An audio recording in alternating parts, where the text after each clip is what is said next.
ಗಂಡರ ಗಂಡ ಗಂಡ ಬೇರುಣ್ಣ ಭೈರವ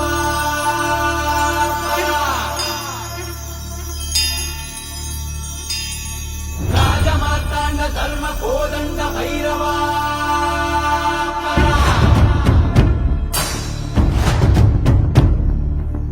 ಕೋಳುಗಲ್ಲ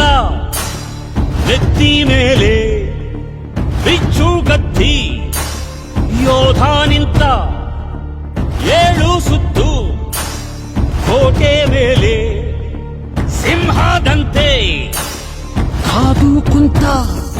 ವಿಷ್ಣು ಶೈವ ಪಂಥವೆಲ್ಲ ಒಂದೇ ಎಂದ ದಾನ ಧರ್ಮ ಒಂದೇ ನನ್ನ ಜೀವವೆಂದ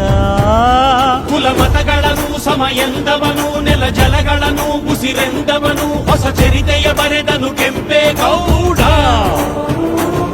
ರಣ ಕಲಿಯುವನು ರಣ ಹುಲಿಯುವನು ರಣ ಪಡೆಗಳಿಗೆ ಅಧಿಪತಿಯವನು ಯುಗ ಧರ್ಮೋದ್ಧಾರಕ ಕೆಂಪೇಗೌಡ